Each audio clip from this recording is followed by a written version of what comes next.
तो नमस्कार दोस्तों, बहुत बहुत स्वागत है। ये बिल्कुल बेसिक सा इन्फॉर्मेशन है, जो कोई बात नहीं कर रहा। मैं इस बेसिक इन्फॉर्मेशन के साथ आया हूँ क्योंकि बच्चे इसमें बहुत ज्यादा डाउट में है। ठीक है, तो पेपर 1 में कितने नंबर चाहिए हर एक कैटेगरी को, और पेपर 2 में कितने नंबर चाहिए ताकि वो 6-8 में एलिजिबल हो जाए, इन सभी चीजों के बारे में बात करेंगे। कितने नंबर पर महिलाओं का पासिंग है, कितने नंबर पर पुरुषों का है, कौन से ऐसे छात्र हैं जो फॉर्म फिल नहीं कर पाएंगे, पीआरटी में क्या कुछ हो सकता है, संभावनाएं क्या बन रही हैं आप लोगों की। ठीक है, कब तक नोटिफिकेशन आने की उम्मीद है, महिलाओं को फिर से 50% आरक्षण मिलेगा, तो बहुत तगड़ा आप लोगों का एक बार दोबारा से स्कोप देखने वाला है। अगर आप बीएड है, क्योंकि पीआरटी में बीएड नहीं था फिलहाल के लिए, तो अभी बाहर है। अगर रिजल्ट भी जारी हो तो रोक करके हो, लेकिन अगर मान के चलो कि 6 to 8 में अगर आपको मौका मिलता है तो आप यहाँ पर पार्टिसिपेट करें, आपके लिए बहुत अच्छी गोल्डन अपॉर्चुनिटी है। ठीक है, और बहुत सारी गलतियां जो है वो लड़कियां कर देती है, जिसकी वजह से परीक्षा से उन्हें आउट होना पड़ता है। उन सभी चीजों को आपको ध्यान रखना है। तो पहले सबसे इस चीज को समझ लीजिए कि हम पेपर 1-2 में कितने नंबर चाहिए। उससे पहले बात करने से पहले ये देखिए आपके लिए यहाँ पर कितने प्रतिशत आरक्षण की, 50%। जैसे कि पीआरटी में आपने देखा था इतने प्रतिशत आरक्षण की बात की गई थी, तो कुल मिलाजुला करके देखा जाएगा तो 31,982 सीटें हैं। ठीक है, तो कुल मिलाजुला करके 16,000 15,900 कितना हो सकता है, 16,981 सीट के आसपास। ठीक है, 91 सीट। ठीक है, ठीक है, तो 15,991 सीट आपको महिलाओं को देखने को मिलने वाली है। मोटा मोटी इतना आपको देखने को मिल सकता है। हो सकता है 16,000 हो सकता है 15,700 हो, बट इतना अब इस पर सिर्फ और सिर्फ महिलाएं फाइट करेंगी। और जिलेवार रिक्तियां मैंने आपको पहले भी बता दी है, टेलीग्राम चैनल पर और व्हाट्सएप चैनल पर भी मैंने बता दिया है। तो वहां पर आप नहीं जुड़े हैं तो दोनों का डिस्क्रिप्शन में लिंक है, वहां पर जाकर जुड़ सकते हैं। तो ये जिलेवार रिक्तियां हैं कि कहां पर कितनी सीटें हैं, उसमें से आधा कर लेंगे अपने लिए। ठीक है, मान लीजिए मैं मोटा मोटी एक चीज के बारे में बात करता हूं, जैसे कि यहाँ पर सिवान है, ठीक है, सारण है। तो यहाँ पर सारण में कितना है, 1658 सीट है, इसमें से आधा कर लेंगे आप, लगभग 829 सीट जो होगा वो महिलाओं के लिए आरक्षित हो जाएगा। ठीक है, 829 सीट, तो इस पर फाइट करना है। और सिर्फ एक स्टेट, एक डिस्ट्रिक्ट की बात है, ये बहुत सारी डिस्ट्रिक्ट है। तो आप जिस डिस्ट्रिक्ट से भरेंगे, ये जो जिलेवार रिक्तियां हैं इस वजह से है कि अगर आप इसको प्रायोरिटी देते हैं और इतने नंबर में आपका क्वालिफाई हो जाता तो आपको ये वाली मिल जाएगी। अगर वैशाली सेलेक्ट करते हैं तो वैशाली मिल जाएगा दूसरे नंबर पे, तीसरे नंबर पे अगर रोहतास करते हैं तो वो आपको मिल जाएगा। तो कुल मिला जुला करके सीटों को देख करके ही बच्चे क्या करेंगे, अपना या फिर अपनी सुविधा के हिसाब से अपना जिला का आवंटन करेंगे कि किस जिले में उनको जॉब करनी है। तो ये कुल मिला जुला कर रिक्तियां हैं। ठीक है, और 50% आरक्षण मिलेगा, तो उस चीज को लेकर के निश्चिंत रहिए। आप लोगों को आरक्षण के बारे में मैंने बता ही दिया है कितने प्रतिशत पर पासिंग होता है। लगभग आपको यहाँ पर 32% लाना है, महिलाओं को उनका काम हो जाएगा। और इस बार पेपर में कितने नंबर लाने होंगे उसके बारे में मैं बात करूंगा कि इसमें कितने नंबर आप ला सकते हैं। उससे पहले इस चीज को समझ लीजिए कि आपको सीटेड में कितने नंबर चाहिए। ठीक है, अभी आपको पता होगा कि सीटेड पेपर 1 में, पेपर 2 में आपको कितने नंबर चाहिए था पीआरटी के लिए। अब इस चीज को समझिए कि आपको यहां पर सीटेड पेपर 2 के लिए भी कितने नंबर चाहिए होगा। तो यहां पर देखिए सीटेड पेपर 1। ठीक है, अब यहां पर मैंने आपको बता दिया था जनरल ईडब्ल्यूएस को 90 नंबर चाहिए, ओबीसी ईबीसी को 82 नंबर चाहिए, एससी एसटी पीएच को 75 नंबर चाहिए। जनरल ईडब्ल्यूएस 82 चाहिए, ओबीसी ईबीसी 82 चाहिए, एससी एसटी पीएच को 85 चाहिए। ये फीमेल का है, ये मेल का है। तो जो बच्चे ये कह रहे हैं, जैसे कि मान के चलो कि जो बच्चा ये कह रहा है, जैसे कि फीमेल है, सीटेड का पेपर होगा, बिहार महिला है। ठीक है, महिला कहां की है, बिहार की। अब उसका 90 नंबर नहीं आया होगा तो उसको लिखा गया होगा डिसक्वालीफाई या नॉट क्वालिफाई। ठीक है, डिसक्वालीफाई लिखा गया है। लेकिन बिहार में अगर वो 82 नंबर है, अगर सीटेड का सर्टिफिकेट दिखाएगी कि देखिए सर हम 82 नंबर पाया हमने, तो अब कोई दिक्कत वाली बात नहीं है। बहुत सारी महिलाएं हैं जो बिहार से हैं, वो इस चीज को लेकर के पीड़ित है कि सर सीटेड पेपर 2 आएगा कि नहीं आएगा, सर हम तो फेल हैं।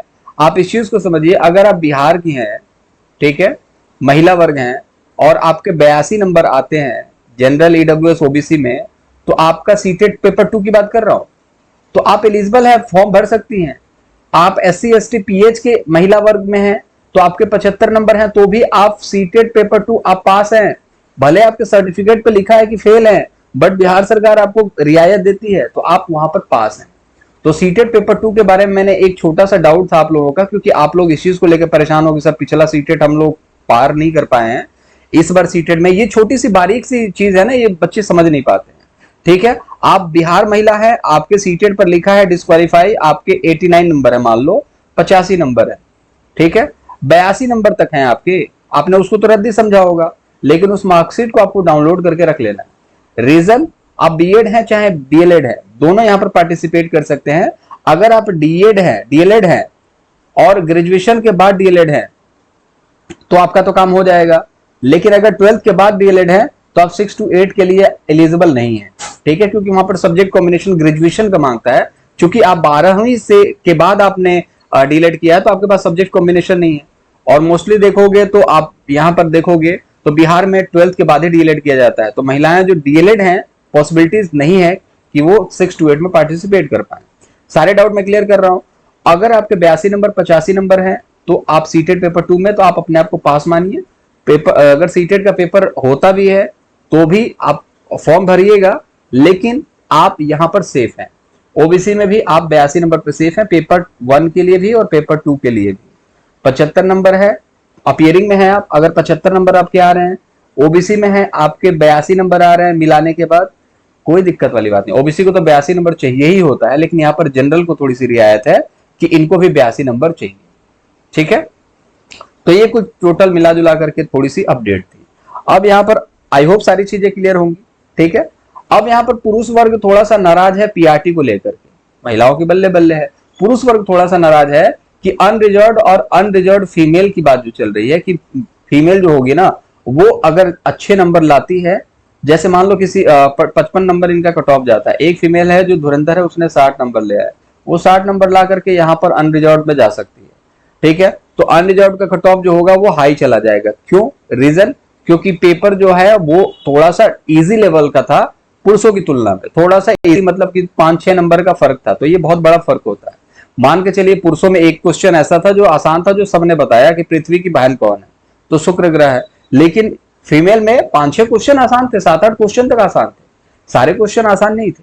तो यहां पर थोड़ी सी वरीयता जो है, यहाँ पर पुरुष वर्ग नाराज है कि उनको अनरिजर्व्ड फीमेल को अनरिजर्व्ड फीमेल में ही रखा जाए, नहीं तो फिर नॉर्मलाइजेशन करके उनके अंक घटा करके हमारे में शामिल किया जाए। इस तरीके की कुछ मांग चल रही है। अब देखना ये दिलचस्प है कि क्या इस पर कुछ होगा।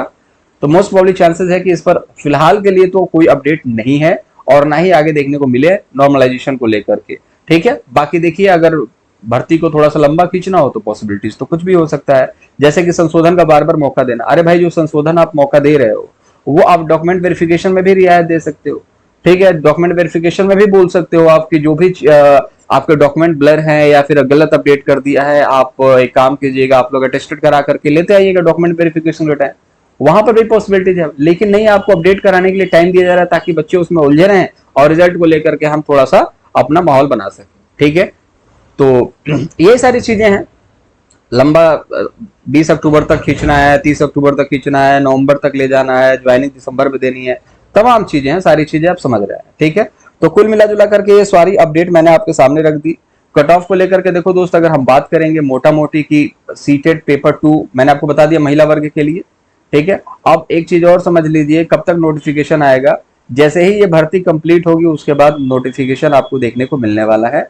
अब वो भर्ती कब तक कंप्लीट होगी ये नहीं कह सकते, ठीक है, क्योंकि मई से चुनाव होगा, ठीक है, 2024 वाला मई से चुनाव होगा, ठीक है। और उससे पहले पहले ये भर्ती अगर कंप्लीट हो जाती है तो ठीक है, अदरवाइज बहुत ज्यादा मुश्किल चांसेस बन सकते हैं, ठीक है। 6 से 8 की तैयारी कैसे करनी है, एक वीडियो बनाया था मैंने सब्जेक्ट कॉम्बिनेशन को लेकर के, किस तरीके से तैयारी करनी है, उसका पैटर्न अभी पता नहीं है, बट मोटा मोटी मैंने बता दिया था। अभी फिलहाल के लिए आपको क्या क्या पढ़ लेना चाहिए। नॉर्मलाइजेशन पर कोई बात हो नहीं रही है, सर्टिफिकेट अगर आपने अपलोड कर दिया है, नहीं किया है मार्कशीट की जगह पर, तो कोई दिक्कत वाली बात नहीं है। और सीटेट के सर्टिफिकेट आपके पास हैं, उसमें 82 नंबर है महिला जनरल के लिए, तो भी आप पास हैं, ठीक है। और पुरुष के लिए मैंने बता दिया पुरुष को कितना नंबर चाहिए होगा, ठीक है। पुरुषों को 90 नंबर चाहिए, ठीक है, जनरल ईडब्ल्यूएस का, 82 नंबर चाहिए ओबीसी का, और 75 नंबर चाहिए एससी एसटी पीएच को, ठीक है। तो सीटेट अगर बिहार से है तो आपको यहाँ पर बहुत ज्यादा बेनिफिट मिलने वाला है महिला वर्ग को। सीटेट 82 नंबर मैंने बता दिया जनरल ओबीसी को, महिला वर्ग के लिए 75 नंबर एससी एसटी पीएच, ये पुरुष वर्ग महिला वर्ग दोनों को है। और 90 नंबर सिर्फ और सिर्फ चाहिए पुरुष मेल जनरल ईडब्ल्यूएस को, ठीक है। तो 50% का दोबारा से लाभ है। गलतियां नहीं करनी है, सारी गलतियां नहीं करनी है कि आपके 75 नंबर हैं और एससी एसटी हैं और आपने परीक्षा फॉर्म ही नहीं डाला कि आप तो फेल हैं। तो इन सब चीजों को देखना है। डॉक्यूमेंट को आप अभी से तैयार करके रख लीजिए, बहुत इंपॉर्टेंट है। और किसी भी तरीके का डिमोटिवेशन अपने अंदर मत लाओ कि हमारा नहीं हो सकता, हम कमजोर है पढ़ने में।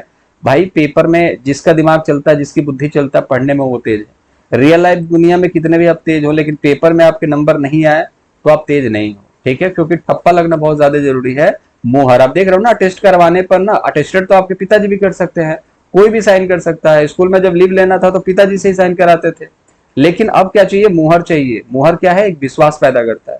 तब ऐसे ही अगर आपकी जॉब लगेगी, अगर पेपर में अच्छा स्कोर कर रहे हो मतलब विश्वास पैदा कर रहे हो कि हम भाई काबिल हैं, ठीक है। तो ये सारी चीजें हैं, मैंने आपको बता दिया, ठीक है। क्या नंबर चाहिए 1 से 8 के लिए, कितनी तैयारी करनी है, डिमोटिवेट मत होना। टोटल मैं बता देता हूं कि आपको कितने नंबर चाहिए, पुरुष वर्ग हो या महिला वर्ग हो। जनरल की कट ऑफ मैं बता दूं फिलहाल के लिए, पेपर जैसा बना था वैसा पेपर दोबारा से नहीं आएगा, आप इस चीज को लेकर के निश्चिंत रहिए। पेपर आसान आता है तो आपको 80 नंबर चाहिए, अगर आसान नहीं आता है तो जनरल की कट ऑफ जो होगी 70 नंबर जाएगी 6 to 8 के लिए, ये चीज याद रखिएगा। इससे नीचे 60 कट ऑफ नहीं जाएगी 6 to 8 की, इसको भी याद रखिएगा। और 70 से 75 भी जा सकती है 120 में, इसको भी याद रखिएगा, ठीक है। ये पॉसिबिलिटी जब 75 से कम तो नहीं आएगी, क्योंकि पेपर अगर आसान रहा तो, ठीक है, क्योंकि सीट भी ठीक है, ऐसा नहीं है 6 to 8 के लिए सीट कंपटीशन नहीं मिलेगा। बहुत सारे बच्चे जो है 90 नंबर लाएंगे नहीं, इस चीज को याद रखो। बहुत सारी लड़कियां 82 नंबर लाएंगे नहीं, तो जनरल का कट ऑफ जो है उतना नहीं जाने वाला। बहुत सारे बच्चे ऐसे हैं, तो आप इस चीज को समझिए, ठीक है। बाकी मुलाकात अगली वीडियो में करेंगे। अपना बहुत ज्यादा ख्याल रखिएगा आप लोग, ठीक है। Bye bye.